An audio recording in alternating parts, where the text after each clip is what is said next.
Bobo Boko Bolumbu réélu une fois encore au gouverneur de la province de l'Équateur, ce monsieur. Après ce débat qui s'est fait entre lui et le bureau provisoire de l'Assemblée provinciale de cette province, au finish, le monsieur est revenu comme patron de cette province, de ce coin, de la République démocratique du Congo. Sa gestion avant et après, les défis auxquels il doit faire face pour relever les défis, faire développer cette province importantissime parmi les provinces de la République démocratique du Congo. Est-ce que c'est l'homme qu'il faut à la place qu'il faut? Bobo Boloko Bolumbu.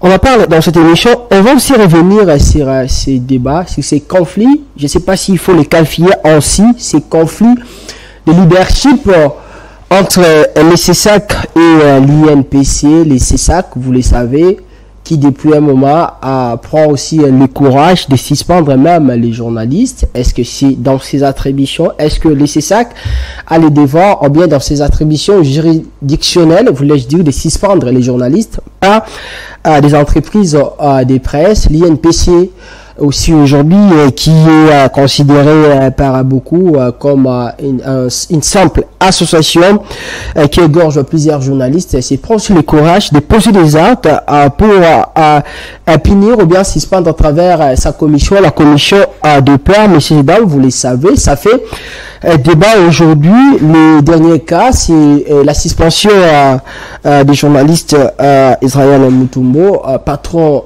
du média Abosso Politique. Vous avez vu ces correspondances au niveau des réseaux sociaux qui seraient, selon certaines autorités, certains dirigeants de l'INPC, voulais-je dire, des faussetés qui ne sont pas vraies. Mais aujourd'hui, est-ce que l'une de ces deux organisations est en train de passer outre de ses attributions, ou bien l'une est en train de franchir la barre ou bien dépasser ses limites, dépasser ses attributions fixées par les lois de la République démocratique du Congo, des thématiques qui feront débat certainement toujours et partout en République démocratique du Congo, dans toutes les maisons et dans tous les coins. Pour répondre à toutes ces questions, messieurs et dames, nous recevons pour vous Maître Trésor Likonza Bolunga. Il est acteur de la société civile, mais aussi écrivain. Il a écrit plusieurs livres tels que Redevance audiovisuelle en République démocratique du Congo, tome 3, justement dans ses ouvrages où il revient sur les attributions du CESAC, mais aussi les rôles de l'INPC. C'est avec lui qu'on va essayer de vous donner des analyses intellectuelles concernant les deux thématiques, mais aussi on va commencer tout d'abord avec celui concernant les sujets concernant la réélection de Monsieur Boloko Bolumbu comme gouverneur de la province de l'Équateur. Monsieur Trésor Likonza, bonsoir et bienvenue. Bonsoir, je salue tous les téléspectateurs de cette émission, brillante émission de CML 13 TV. Alors maître, vous allez bien? Très bien. Comment se porte la province de l'Équateur enchantée? Ouf. La province de l'Équateur se porte à merveille. Je crois que la dernière grande nouvelle de cette province, c'est la réélection, bien sûr, du gouverneur en fonction, Monsieur Dieudonné Bobo Boloko Bolumbu. Alors, réélu, Monsieur Dieudonné. Ouais. On a vu quand même vos posts ces derniers temps sur les réseaux sociaux où vous revenez à chaque fois sur... je ne sais pas, ces incompréhensions, ces conflits entre lui et les bureaux provisoires de cette assemblée provinciale. Qu'est-ce qui s'est passé de ces côtés? Bon, en tout cas, j'aimerais que dans cette situation, on mette d'abord de côté les gouverneurs des provinces. Voilà. Parce que, comme gouverneur des provinces, il n'a rien à faire dans ce qui concerne les bureaux provisoires de l'assemblée provinciale. Il n'est pas député provincial et ni membre de cabinet, des membres du bureau provisoire de l'Assemblée provinciale.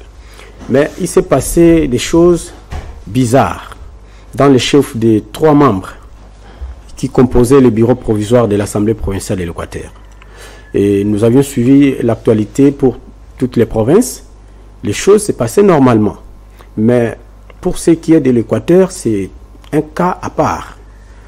Parce que là, il y a toujours des conflits d'intérêts. Les clientélismes, les jeux de cache-cache, tout le monde veut avoir tout. Et personne ne veut laisser la place à l'autre. C'est ainsi que quand le bureau provisoire a été installé, ses membres avaient bien commencé les choses. 3 présidents, doyens d'âge, avec ses cadets, un rapporteur et un questeur. Bon, la mission d'un bureau provisoire d'une assemblée provinciale est connue. Donc, valider le pouvoir des députés nouvellement élus, proclamés provisoirement par la CENI, en attendant la décision finale de la justice, élaborer les règlements intérieurs de l'Assemblée provinciale et les faire donc valider par conformité à la Constitution au niveau de la Cour constitutionnelle. C'est-à-dire qu'on élabore et on envoie à la Cour constitutionnelle pour examen de constitutionnalité. Si ces règlements intérieurs est conforme à la Constitution ou non. La Cour constitutionnelle se prononce pour permettre au bureau d'avancer, au bureau provisoire bien sûr d'avancer. Cela a été fait. Mais arrivé à un moment, il y a eu une dispute autour de la candidature, bien sûr, de celui qui vient d'être réélu. Sur la liste des candidats gouverneurs, il y avait 19, dont le gouverneur réélu. Et tous, si je peux le dire, parmi les acteurs politiques de l'Équateur, disaient que Bobo ne pouvait plus revenir comme gouverneur, alors que sa candidature a été acceptée par la CENI, celle compétente pour organiser les élections en République démocratique du Congo. La CENI avait validé la candidature du gouverneur Bobo Boloko, comme elle l'avait fait pour d'autres candidats, 19 candidats. Et parmi les 19 candidats, disons 15 ou 17 ou 16 étaient du côté de ceux qui disaient que Bobo ne pouvait pas revenir. Mais c'était une compétition, un combat électoral. Alors faites partir Bobo par les élections. Ils ne voulaient pas de cela. C'est ainsi que, en cherchant des voies et moyens, ils avaient séduit les membres du bureau provisoire de l'Assemblée provinciale pour commencer à chercher à nuire à la candidature du gouverneur Bobo Boloko. Et le premier acte de ces bureaux était d'invalider la candidature de Bobo. Non, d'invalider les quelques députés provinciaux qui se réclamaient déjà être favoris pour voter Bobo. Voilà. Et parmi les candidats invalidés, il y a eu 3. Et parmi les députés invalidés, il y avait eu 3 députés élus sous le label d'un regroupement politique appartenant à un membre du gouvernement dont j'étais le nom. Et il s'est posé des choses. Il y a eu comme ça, comme une sorte de conflit, d'une crise. On a parlé d'une crise au sein de l'Assemblée provinciale à cause de ces gestes des membres du bureau provisoire. C'est pourquoi même les élections ont été retardées. Mais voilà. Et les 3 députés qui ont été invalidés sous le bureau provisoire, alors que le bureau provisoire n'a pas cette compétence de soumettre une question d'invalidation des députés à la plénière, avaient suscité des mécontentements. D'autres députés qui s'étaient alignés derrière les 3 invalidés avaient dit, bon, nous, on ne va plus participer à des plénières. Et finalement, il s'est posé un problème de quorum pour permettre au bureau provisoire de poursuivre sa mission. Et c'est ainsi que l'Assemblée provinciale était bloquée. Il fallait que Kinshasa intervienne. Et vous le savez que le vice-premier ministre et ministre de l'Intérieur, Peter Kazadi, avait pris des messages officiels pour ramener les 2 camps opposés à la raison. Mais tout cela avait échoué. Et il les avait même fait venir à Kinshasa pour trouver des solutions. Et finalement, il s'est passé des choses. Il y a eu encore des échauffourées à l'Assemblée provinciale de l'Équateur. Certains membres du gouvernement qui étaient du côté des députés provinciaux qui ne voulaient pas de Bobo avaient manigancé pour envoyer parfois les éléments des FRDC, parfois des militants des partis politiques, des regroupements politiques, pour empêcher tout mouvement à l'Assemblée provinciale de l'Équateur. Et tout ça a occasionné ce qu'on a appelé brièvement crise institutionnelle. Mais une crise qui ne concernait que l'Assemblée provinciale. Mais de mauvaise foi, on a étendu cette expression de la crise au gouverneur de la province, malheureusement. Bon, n'étant pas en mesure de se défendre, l'opinion a considéré que c'était aussi le jeu du gouverneur des provinces. Bon, naturellement, quelqu'un qui s'est présenté candidat à une élection, vous voulez lui barrer la route et il voit que vous voulez l'empêcher à gagner l'élection. Lui aussi va se défendre. Il s'est défendu d'une manière ou d'une autre. Et finalement, la raison a éclaté, la paix est revenue et la CENI a organisé les élections. La CENI a organisé les élections, la paix est revenue de ce côté. Mais pourquoi ne pas vouloir des Bobo Boloko? Vous êtes de ce côté. Comment avez-vous trouvé la gestion de Bobo Boloko Bolumbu? Parce que le fait d'arriver jusqu'à ce niveau, de réfuter, de refouler, de ne pas vouloir Bobo, de repostuler encore pour garder son fauteuil comme gouverneur de cette province, ça peut signifier qu'il y avait une gestion au niveau de cette province. Cela a poussé ces députés à travers les bureaux provisoires à de refouler Bobo. En tout cas, à 98%. Ceux qui contestent le gouverneur Bobo Boloko actuellement, aujourd'hui, ont été avec lui. Tous. L'un après l'autre. Ils ont travaillé avec lui, ils ont mangé avec lui, ils ont partagé avec lui, ils ont vécu avec lui ensemble. Donc, ils se connaissent mieux. Ils ne sont pas les adversaires de Bobo Boloko. Ils sont plutôt ses amis. Si je peux le dire, ses amis d'hier, qui parfois, certains n'ont pas trouvé leur compte, certains voulaient de quoi, moi je ne sais pas. Et ils ont claqué la porte, mais ce n'est pas de l'adversité. C'est un jeu d'intérêt. Et en politique, c'est toujours un jeu d'intérêt. Quand vous ne trouvez pas votre compte, vous commencez à raconter tout ce que vous voulez. Mais parmi les gens qui parlent des mal de Bobo, je n'ai entendu personne dire noir sur blanc qu'il y avait ça et le gouverneur Bobo a manigancé ça. Ok? Jusqu'à preuve du contraire, la gestion de la province de l'Équateur a été toujours chaotique bien avant l'arrivée du gouverneur Bobo Boloko. Et pourquoi? Et voilà, avant le gouverneur Bobo Boloko, nous savons ce qu'était la province de l'Équateur. D'abord, avant le démembrement, il y avait toutes les 5 provinces actuelles en une province. Voilà, il y avait des gouverneurs. Après le démembrement, il y a eu des gouverneurs. Et finalement, le gouverneur Bobo Boloko est venu.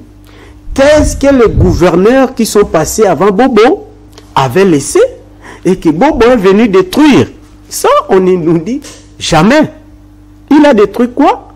Et il a instauré la même gestion à quel moment et à quel niveau? Parce que aujourd'hui, toutes les provinces ont les mêmes problèmes.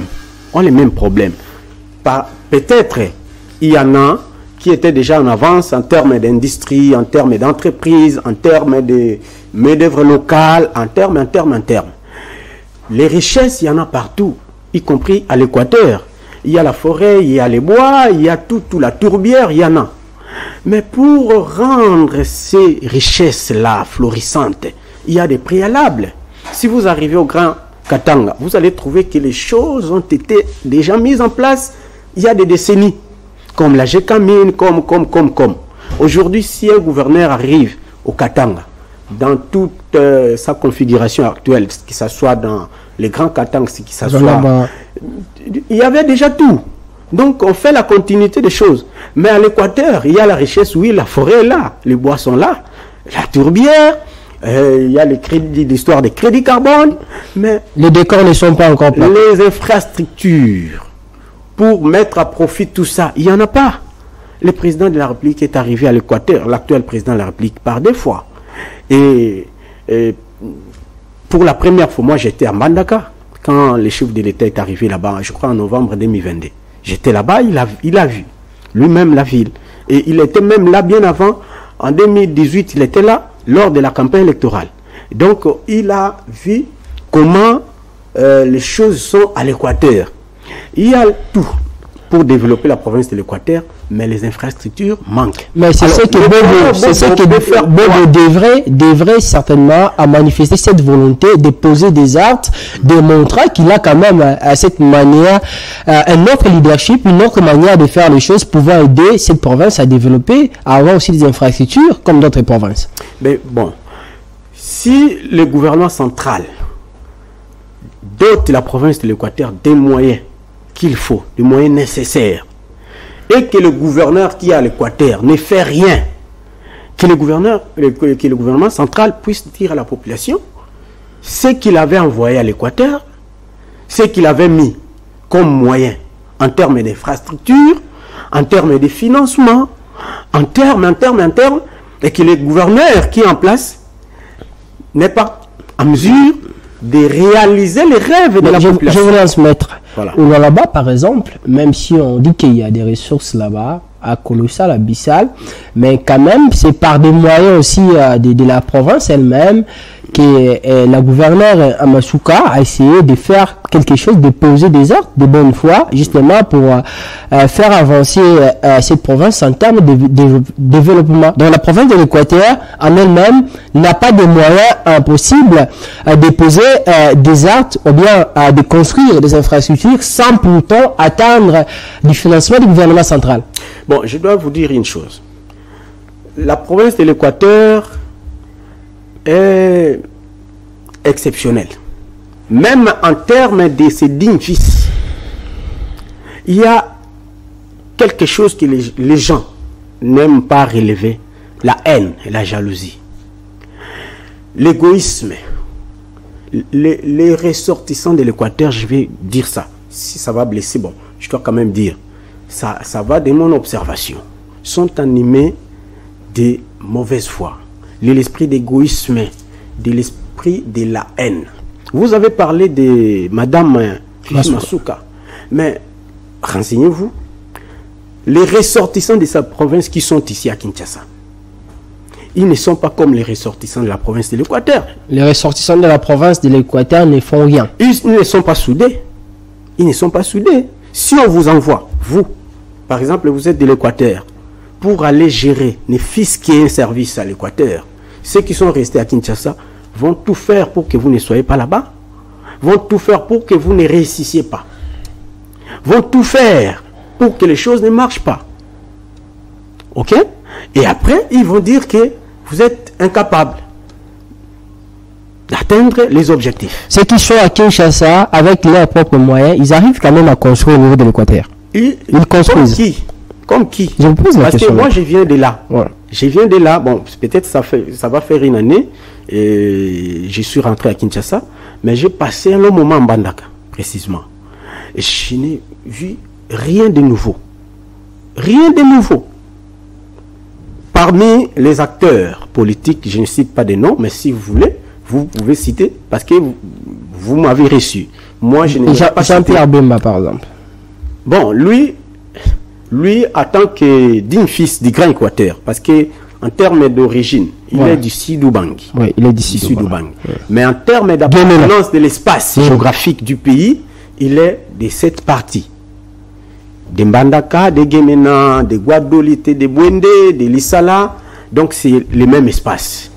Mais bon, Jean-Pierre Bemba, Igwe, notre Igwe, à Mbandaka, même si monsieur maintenant lui-même sait qu'il n'a pas construit. À Mbandaka, il n'a pas construit. Jean-Pierre Bemba, personnellement, il n'a pas construit. Mais il y a un patrimoine immobilier hérité de son père. Hein, notre feu papa, Jano Bemba Saolona. Il y a un patrimoine en héritage. Mais lui-même, personnellement, n'a pas construit. Là, maintenant, on parle de cette province d'une manière générale, le Grand Équateur. Voilà. Guy Mando a-t-il fait quelque chose de ses côtés? Bon, on le dit souvent qu'il a fait des choses à l'Équateur. Mais moi, je n'ai pas vu ça. Je n'ai pas vu ça. Après investigation, j'ai compris qu'il y a eu des marchés. Parce que vous savez, quand on gagne les marchés, comme ici à Kinshasa, les gens négocient des marchés pour le compte de l'État. Quand ils arrivent en province, ils disent qu'ils sont venus aider la population. Ils sont venus aider la population. Mais en réalité, ils ont gagné un marché. Voilà. Ils ont gagné un marché. Et là-bas, comme la population ne viendra pas vérifier ici, ils commencent à faire de la propagande. Je vais construire un stade. Je vais construire un marché. Je vais construire ça, ça, ça, ça. Mais si vous vérifiez au fond du dossier, c'est un marché gagné. Au nom de l'État, pour le compte de l'État. Et au bénéfice des individus. Mais voilà. Et vous allez voir que quelqu'un commence comme ça à exécuter les travaux, lesquels travaux ne s'achèvent pas. Il y a des travaux inachevés.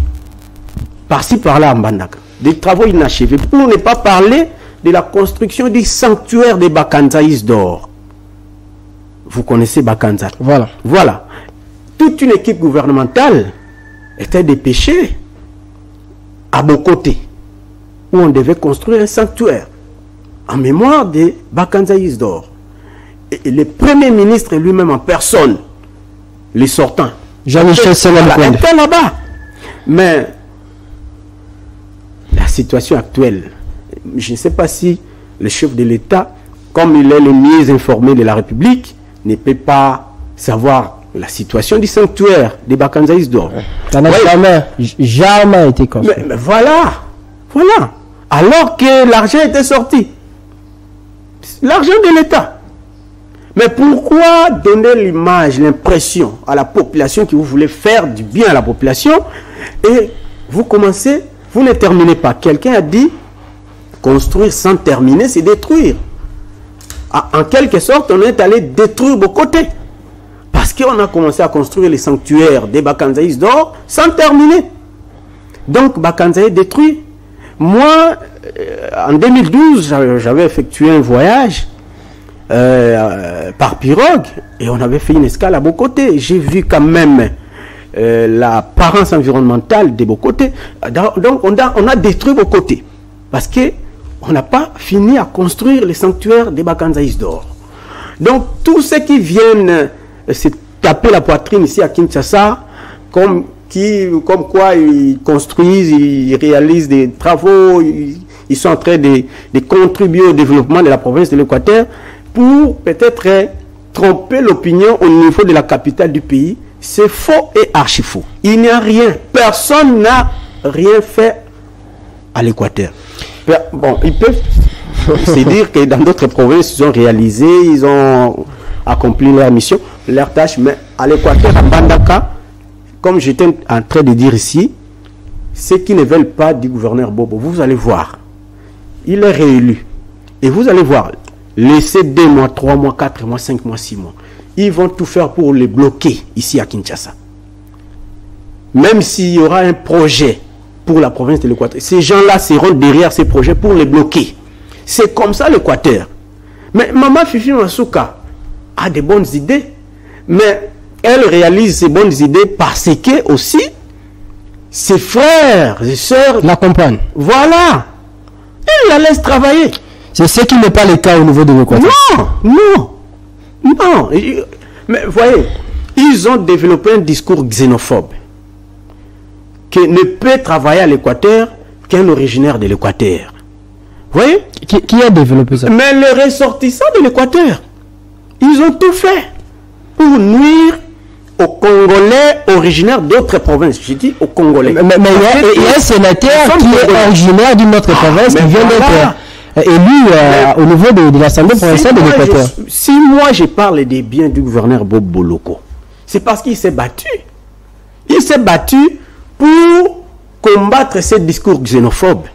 Il était en même temps candidat gouverneur et candidat sénateur. Mais il a désisté au Sénat en faveur du candidat sénateur ressortissant du Kasaï. Et il est élu sénateur, le patriarche Mukamba, parmi les anciens gouverneurs du Grand Équateur. Et il a laissé des traces à l'Équateur. Si, le patriarche Mukamba. Il a laissé des traces, je vous relance à l'Équateur. Voilà. Est-ce que pour les ressortissants de cette province, ne pas vouloir, les ressortissants d'autres provinces, de venir par exemple poster là-bas, c'est une trahison au vouloir, ou bien à ce que voulait Joseph Mobutu à l'époque, président de la République démocratique du Congo? Mais voilà, si maintenant on doit dire que Mobutu était ressortissant du Grand Équateur, lui qui avait prôné l'unité nationale, Tata Bomoko, Mama Bomoko, Ekolo Bomoko. Alors, lui nous a légué cette philosophie. Mais maintenant, nous, ressortissants de cet espace, nous commençons à dire que les Congolais d'autres parties du pays ne peuvent pas venir prendre des postes dans l'espace Grand Équateur. Effectivement, on est en train de cracher sur la mémoire de Mobutu. À qui la faute? Mais on peut quand même féliciter M. Boloko pour ces gestes-là. Il a tout fait pour que le patriarche Mukamba soit élu sénateur, pour avoir désisté en sa faveur. Alors, Maître Trésor Likonza Abolonga, avant de parler de cette deuxième thématique, dernière question concernant cette première thématique, selon vous, parce que vous connaissez cette province, vous étiez en Mbandaka, vous connaissez ce qui se passe là-bas, la réalité, quels sont les défis à relever aujourd'hui pour le développement de cette province? Bon, d'abord, les grands défis à relever, précisément en Mbandaka, chef-lieu de la province, les routes. Il y a un problème réel des routes. Il n'y a pas manque de routes, mais les routes sont en état de délabrement très avancé. Quand bien même on a essayé d'asphalter certaines routes comme Mouji, comme Révolution, pour ceux qui connaissent la ville de Mbandaka, mais il y a vraiment un problème réel. Et la population ne cesse de crier. Donc les routes ne sont pas asphaltées et il y a de la poussière. Surtout lorsqu'il y a la sécheresse. Ok? Si on quitte la saison des pluies, on entame l'autre saison, c'est une désolation. Et pour les mamans, les jeunes gens qui vendent le long des artères, ça pose un réel problème. Donc il faut songer, penser à asphalter des routes dans la ville de Mbandaka, chef-lieu de la province de l'Équateur, et désenclaver d'autres cités, comme les routes à dessert agricole. Parce que la province de l'Équateur est à vocation agricole. Il faut penser à ça. Aujourd'hui, les ministères célèbres dans notre pays, ministère des Finances, ministère de la Défense, ministère de l'Intérieur, ministère du Budget, ministère de l'Agriculture, le développement rural. Ce sont des ministères hautement importants. Ça donne l'impression d'être mais je le sais. Peut-être confié à des gens qui ne sont pas à même de donner un sens à ces ministères. On a tenté de créer, d'autonomiser le ministère de l'aménagement du territoire. Les résultats. Où sommes-nous? Dirigé par un fils du Grand Équateur. Non, mais de théorie en théorie. Même chez nous-mêmes, là-bas, au Grand Équateur, il n'y a pas des actes. On a aménagé où? On a aménagé où? On a aménagé peut-être au Mbandaka. Non, donc, ministère de l'aménagement du territoire, de l'agriculture, du développement rural, et même les ministères de l'environnement sont les ministères qui doivent vraiment orienter leurs actions à l'Équateur. Voilà, et des actions concrètes, parce que le gouverneur des provinces ne peut pas venir s'ingérer aux affaires du gouvernement central. Il y a des répondants pour chaque secteur au niveau du gouvernement central. Ce que le gouverneur des provinces peut faire, c'est peut-être soumettre des projets.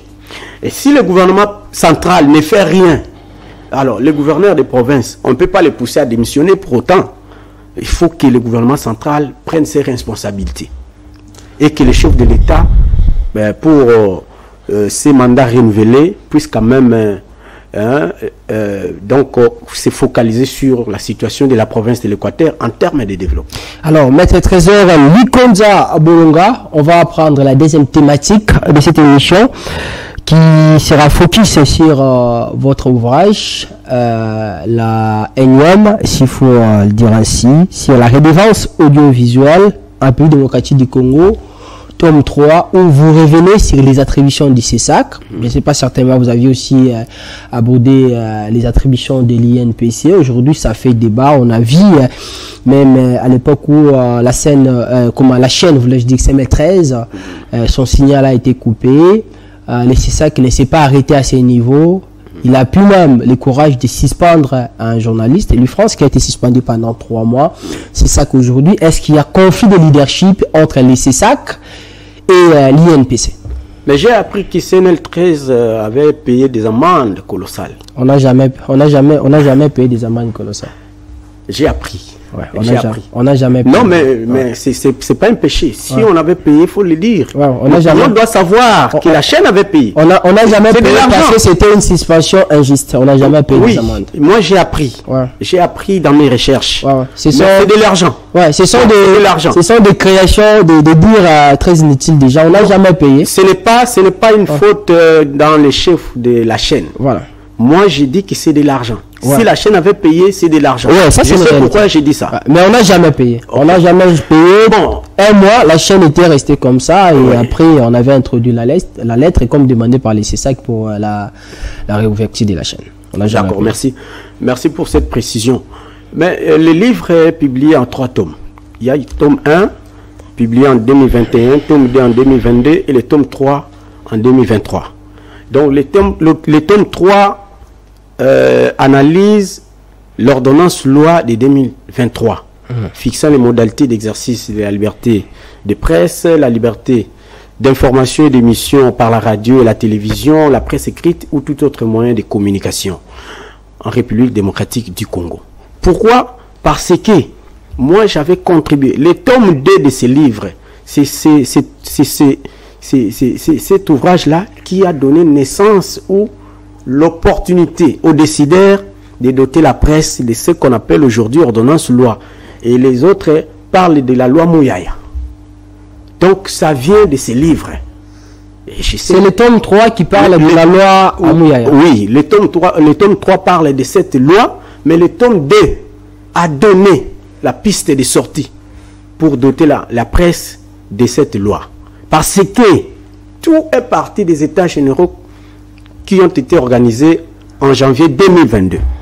Il y a eu des résolutions, et parmi lesquelles des projets de loi, des modifications de la loi de 1996 fixant les modalités d'exercice de la liberté de la presse, pour ne pas parler d'autres projets.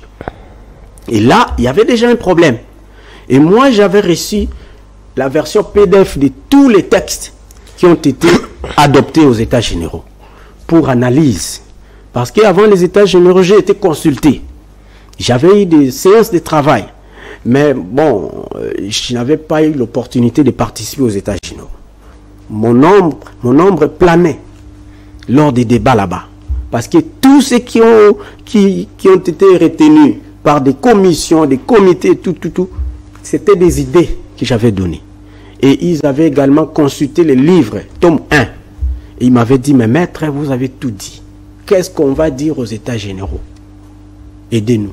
Et j'avais donné les orientations. On doit dire ça. Il faut pas cacher les expertises. Quand vous consultez quelqu'un, il faut le dire. Là, la Bible le dit, vous connaissez la vérité vous affranchit. On ne m'a pas payé, mais j'ai donné les idées. Non, jamais dit ça. J'ai donné les idées. Et au cours des travaux, je recevais des questions. Ici, on est bloqué à un moment. On est bloqué ici. Et j'ai donné encore des sorties. À distance, s'il vous plaît. Par élégance, je ne cite pas la personne. Ok? Par élégance. Mais il faut pousser les expertises. Hein? Il ne faut pas les cacher. Il faut les faire sortir pour qu'on avance. C'est la sincérité scientifique même. Après les états généraux, ils étaient bloqués. Je dois vous dire, ils ne savaient par où commencer. Oui, on a adopté un projet de loi de modification, mais qu'est-ce qu'on doit faire? C'est ainsi que quand j'ai eu les formats PDF de tous ces documents, je leur avais dit, dites au ministre de la communication et des médias qu'on organise un atelier des experts.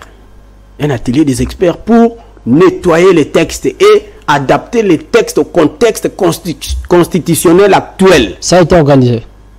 Ah, j'attendais. C'est ainsi que j'avais dit, bon, ils ne vont pas organiser ça. Et j'avais mis toutes les idées dans le tome 2. Et le tome 2 a été transmis par une lettre officiellement au ministre de la Communication et des Médias.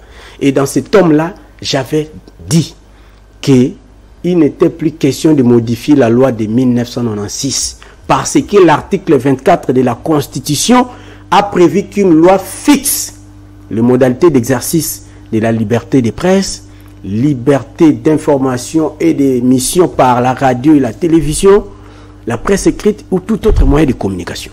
Donc il faut prendre une nouvelle loi pour englober toutes les libertés. C'est ainsi que, après avoir lu le tome 2, ça je dois le dire, le ministre de la Communication et des Médias et son équipe avaient résolu de trouver une autre issue. Parce qu'ils ne pouvaient plus revenir sur les états généraux et convoquer encore les participants pour leur dire qu'on doit modifier les choses. Voilà pourquoi, au lieu de la loi, ils ont choisi l'ordonnance loi. Parce que l'ordonnance loi a une procédure d'élaboration, d'adoption, autre que la loi ordinaire, prévue par la Constitution. Et la loi allait même bloquer les ministres. Parce qu'il fallait une proposition ou un passer par l'Assemblée nationale, tout ça les défendre par article et tout. Mais l'ordonnance loi, c'est au niveau de la cuisine interne au sein du gouvernement. On fait tout et on revient, si le président signe tout ça, on revient à l'Assemblée nationale pour solliciter la ratification simplement. Et c'est ce qui a été fait rapidement. Et on appelle ça loi Mouyaya. Je n'ai réussi rien du tout de ça. Et je ne réclame rien. Mais je donne seulement l'information que nous sommes là pour aider la presse. À votre question, votre préoccupation sur le CESAC, l'UNPC, certainement c'est déjà développé dans le tome 1, tome 2, tome 3, on y revient toujours. Je me souviens même à la première émission où on m'avait reçu pour parler du tome 1. Et le présentateur de cette émission s'attaquait à moi. Oh mais maître, vous vous attaquez à l'UNPC. Non mais j'étais en train de sauver l'UNPC et de sauver la presse. Pourquoi? Il faut d'abord maîtriser la différence entre le CESAC et l'UNPC. Le CESAC, Conseil supérieur de l'audiovisuel et de la communication, est une institution d'appui à la démocratie, conformément à la Constitution, article 212. Donc, c'est une institution de l'État. Et ça fait partie de ce qu'on appelle nouveau mode de gouvernance publique. Cela veut dire qu'à un moment, l'État se libère de la gestion de certains secteurs de la vie nationale. Il lègue son pouvoir. Et la confie à une institution indépendante, avec des attributions aussi autonomes. Raison pour laquelle vous allez remarquer que le CESAC n'est placé sous la tutelle d'aucun ministre. Voyez? Et on l'appelle autorité de régulation des médias. C'est au CESAC de réguler les médias. On a des journalistes. Et cette régulation des médias, telle que dit dans l'exposé des motifs de la loi organique du CESAC, se limite au niveau des contenus, simplement. Au niveau des contenus. Et ça, c'est dit uniquement dans l'exposé des motifs de la loi organique. Pas dans un seul article. Mais là aussi, c'est un souci. C'est un souci. Ceux qui me suivent maintenant peuvent vérifier la loi organique du CESAC. Tous les articles, ils ne les verront que dans l'exposé des motifs. Mais l'article 212 de la Constitution, qu'est-ce qu'il dit? Je prends seulement en résumé que le CESAC veille au respect des règles d'éthique et de la déontologie en matière d'information. Vous voyez? Donc, tout ce qui est déontologie là, c'est dans les attributions du CESAC. Ça, c'est la Constitution qui le dit. La Constitution du 18 février 2006, telle que révisée à ce jour. Confiée au CESAC exclusivement. Veille au respect des règles d'éthique et de déontologie en matière d'information. Qui d'autre veut prendre encore cette charge? Qui? Pour dire que ce n'est pas le CESAC, c'est moi. Alors là, on doit réviser la Constitution. Et le débat est d'actualité actuellement sur la révision de la Constitution. Si on veut que ça ne soit plus le CESAC. Alors, l'UNPC, j'ai vérifié dans toutes les lois sur les médias en République démocratique du Congo. Nulle part on mentionne l'UNPC. Je mets quiconque à défi. Quitte à celui qui me contredit à la maison, de finir à cette émission, vous présenter la loi et l'article qui parle de l'UNPC. Aucune loi, ça je vous dis, aucune loi sur les médias ne reconnaît ce que vous appelez Union nationale de la presse du Congo. Aucune loi, j'ai dit, écrit noir sur blanc, il n'y en a pas. Il n'y en a pas. Cela veut dire que Union nationale de la presse du Congo n'est qu'une association sans but lucratif. Il n'a pas le pouvoir de suspendre un journaliste. Mais voilà. Vous allez entendre un jour, un matin, j'aide à suspendre un journaliste. Parce que j'aide, c'est aussi une asbelle. J'aide aussi peut suspendre un journaliste. Comme OLPA. Vous connaissez OLPA? Moi je connais OLPA. Observatoire pour la liberté de la presse. C'est une asbelle. Donc toutes les asbelles maintenant vont commencer à suspendre les journalistes. Non. Il faut quitter ces stades d'humour pour laisser la presse avancer. Maître, pardon, je vous relance. Vous dites laisser ça comme autorité de régulation des médias. C'est limite au niveau du contenu, bien sûr. Mais il vient aussi sur le respect des règles éthiques et déontologie. Mais ça donne l'impression comme si, vous avez vu, ça fait débat, même quand le journaliste Louis France a été suspendu, et tant d'autres journalistes par les CESAC.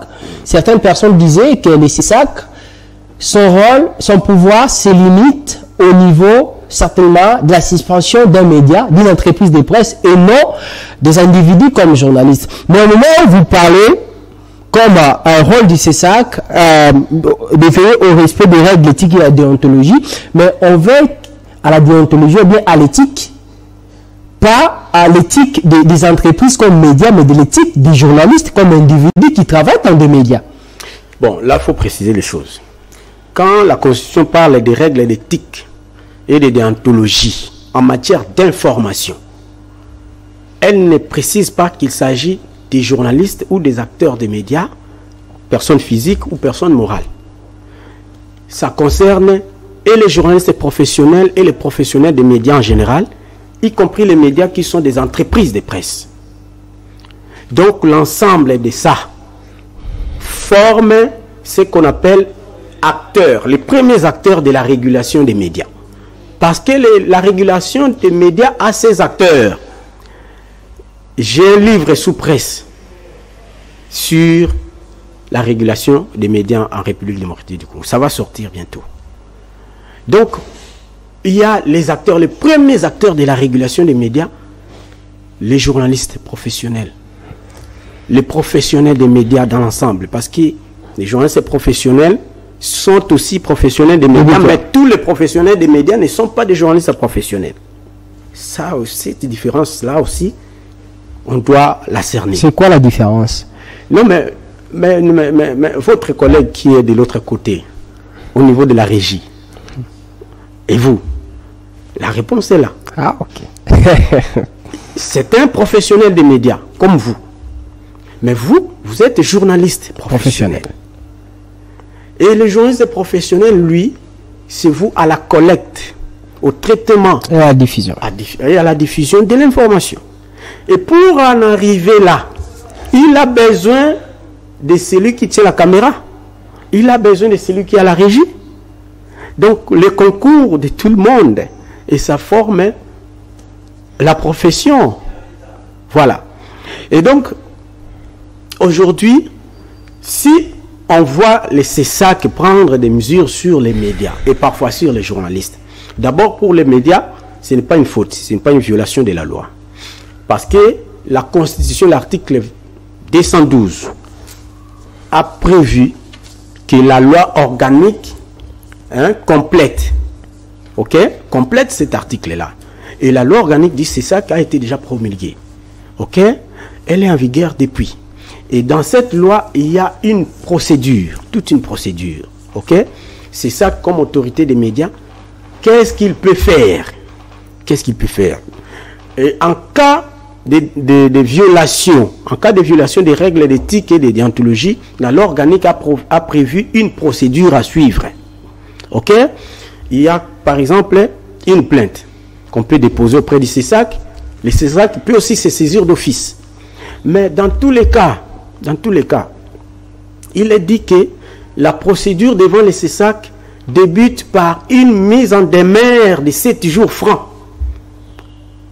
Ça trouble. Ça trouble. Ça veut dire. Même au niveau du CESAC, ça pose un problème. Lorsqu'on a sanctionné CML 13 TV, cette procédure n'a pas été respectée. Et c'est une habitude pour le CESAC de violer sa propre loi organique à un moment. Ça, il faut le dire clairement. Parce que, bon, il faut se dépasser.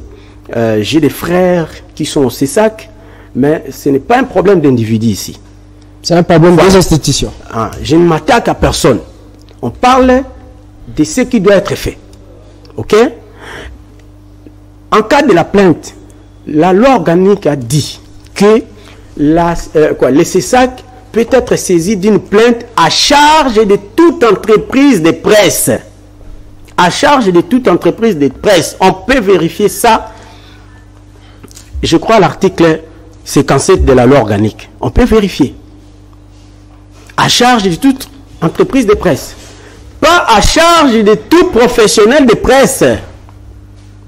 La loi organique ne dit pas qu'à charge des journalistes professionnels.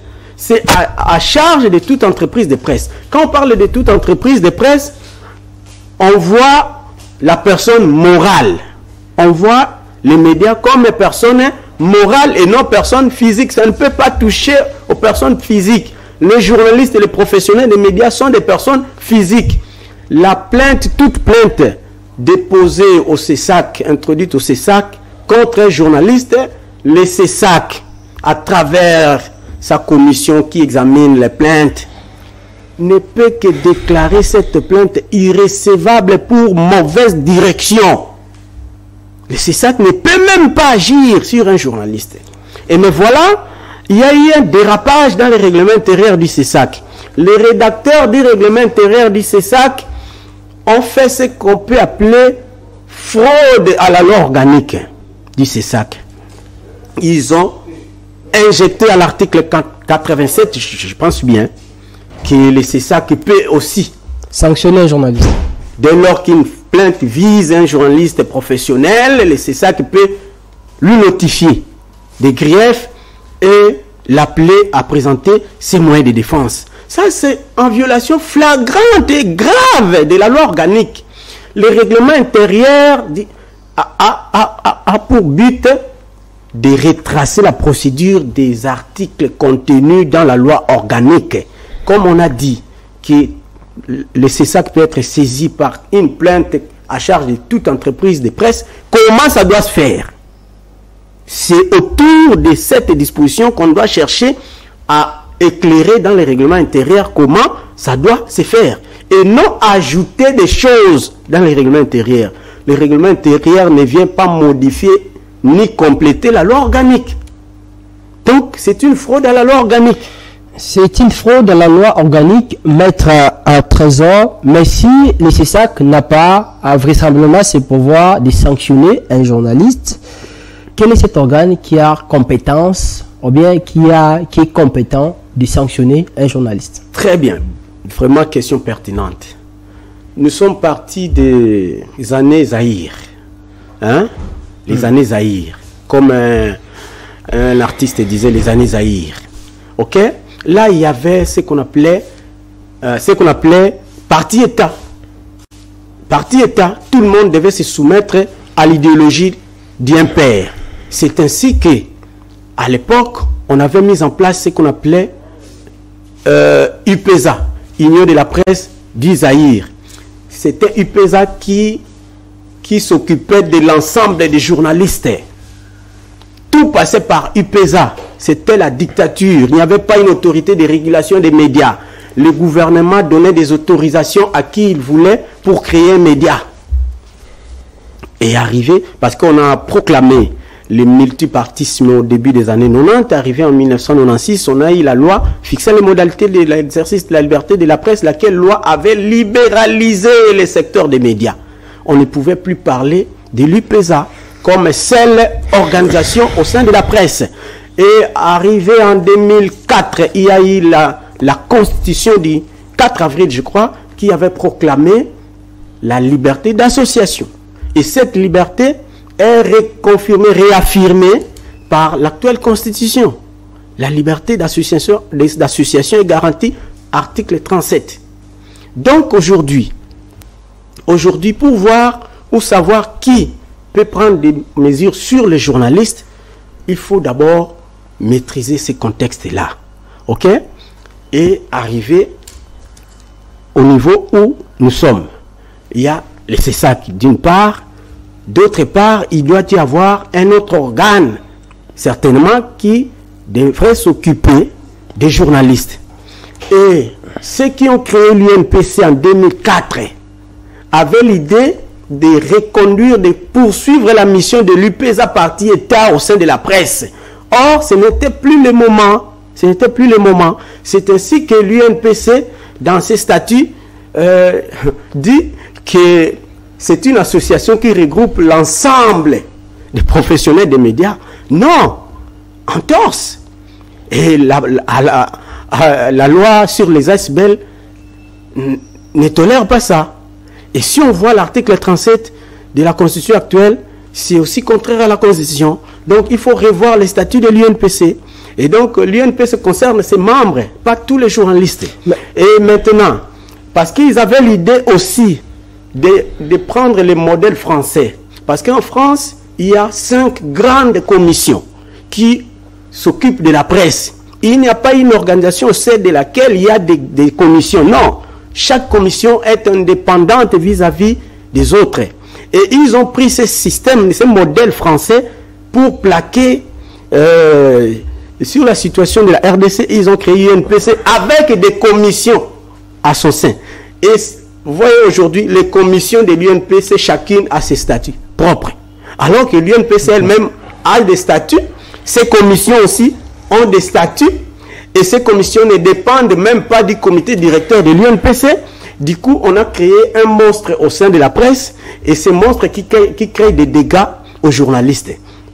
Et par mégarde, les pouvoirs publics ont suivi les jeux, et même les ambassades refusent des visas à certains journalistes, comme quoi ils n'ont pas la carte délivrée par l'UNPC. Mais l'UNPC a eu ses pouvoirs où?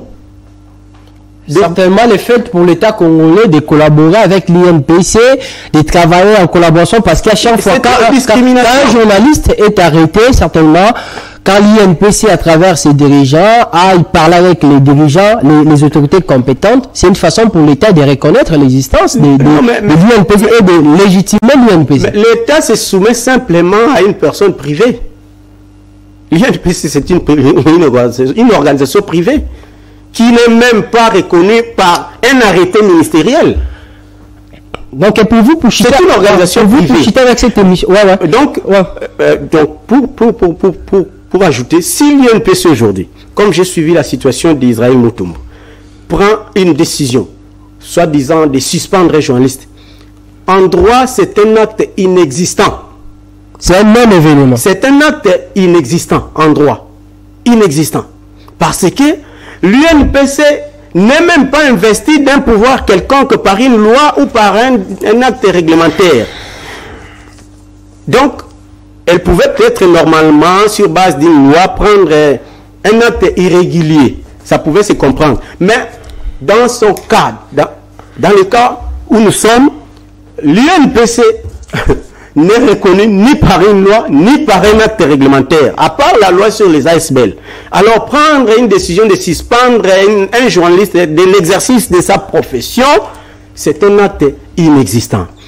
Raison pour laquelle, après avoir compris tout ça, parce qu'on a développé ça dans les livres, tome 1, tome 2, ils nous ont lu. Et quand ils ont fait l'ordonnance loi, qu'on appelle loi Mouyaya, ils ont glissé un article qui institue un nouvel organe qu'on appelle instance en charge de l'autorégulation de la profession. Voilà la réponse à votre question. C'est cette instance-là qui va s'occuper des journalistes en cas de violation des règles d'éthique et de déontologie. Donc, ça mise en place. Mais c'est ça qui va demeurer du côté des médias, des entreprises de presse, et l'instance en charge de l'autorégulation de la profession va s'occuper des journalistes et des professionnels des médias.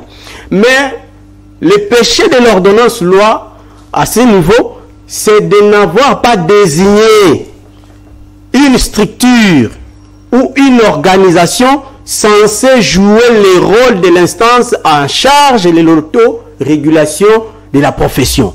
Et dans le tome 3, nous avons proposé les pistes de sortie pour décanter cette situation rapidement et mettre en place l'instance en charge de l'autorégulation qui n'est pas l'UNPC, parce que l'ordonnance loi n'a pas désigné la structure. Ce que l'UNPC fait là, c'est de la démagogie. Donc, les soucis de pérenniser les acquis du parti État. Or, c'est déjà interdit par la Constitution. Il faut quitter ces stades-là et avancer. Donc, ce qu'on doit faire aujourd'hui, c'est de chercher à mettre en place l'instance en charge de l'autorégulation de la profession. C'est cette instance-là qui va faire l'équilibre entre les actions du CESAC et les comportements des journalistes. Parce que le CESAC ne peut pas toucher aux journalistes, aux professionnels des médias, personnes physiques. Mais aussi, nous sommes en train d'entrevoir comment également on doit intégrer la dimension co-régulation. C'était une dimension, ça nous l'avons développé dans le livre qui va être publié dans quelques semaines. Alors, Maître Trésor Likonja Bolonga, auteur du livre Redevance audiovisuelle en République démocratique du Congo, tome 3, à la lumière de l'ordonnance loi numéro 23/009 du 13 mars 2023, fixant les modalités de l'exercice de la liberté de presse, la liberté d'information et d'émission par la radio et la télévision, par la presse écrite ou tout autre moyen de communication. Loi Mouyaya, préface de Di Mwanzu, professeur ordinaire. Alors, Maître Trésor, Maître Trésor, c'est un réel plaisir pour nous de vous recevoir dans cette émission. Je ne sais pas votre conclusion, parce que l'émission arrive déjà à son terme par rapport, et il faut aussi dire aux gens où ils peuvent retrouver ces livres. Oui, je suis très content. S'il y aura des gens, peut-être les touchés, qui voudront intervenir à l'émission avec moi, vous pouvez peut-être me contacter, voilà, même pour des émissions débat, parce qu'il y a beaucoup de choses à dire pour cette presse. Il y a vraiment des choses à dire, surtout du côté du CESAC. On doit beaucoup de choses, on doit revoir beaucoup de choses. Et moi, je suis en train de travailler sur les médias, surtout sur la législation sur les médias, parce que c'est un terrain encore fertile, vierge pour moi. Beaucoup de chercheurs ne s'y intéressent pas assez. Et je suis là pour aider la presse, les journalistes et surtout les organisations de la corporation des médias également. Ça, c'est un modèle type que j'avais proposer à quelqu'un, parce que le tome est dédié à une personne, mais il y a des exemplaires qui circulent déjà. Ils peuvent avoir ça au niveau du palais de justice. Ceux qui voudront acheter, ils peuvent passer au niveau du palais de justice, juste à l'entrée du côté qui mène au parquet des grandes instances. Il y a des kiosques là, des points de vente. Aussi, s'il y a des gens à l'étranger, ils peuvent aller sur Google, taper Redevance audiovisuelle en République démocratique du Congo. Ils verront que le livre est dans beaucoup de librairies en ligne, en vente. Et je crois qu'ils seront édifiés parce qu'il y a beaucoup de choses à l'intérieur que la presse a besoin. Et moi, à mon niveau, j'invite simplement les animateurs du CESAC à plus de modération, parce qu'il n'y a pas que les aspects politiques. Il n'y a pas que les aspects politiques. La régulation des médias, c'est vaste, et le CESAC est réduit à uniquement des déclarations politiques. Il faut aussi laisser la marge aux journalistes et surtout respecter la procédure. En cas de besoin pour sanctionner, il faut respecter la procédure. Il faut donner l'opportunité aux médias de se défendre. Il faut saisir la chaîne, il faut notifier les griefs. Je ne sais pas si on avait notifié les griefs à CML 13 et 13. Vous avez demandé les programmes de CML 13. Israël Mutombo, c'est un journaliste. On a suspendu son émission. Bosson la politique. Il y a aussi un chemin à suivre pour contester une décision du CESAC. Le temps nous est imparti. Je ne peux pas en abuser. Je vous dis merci.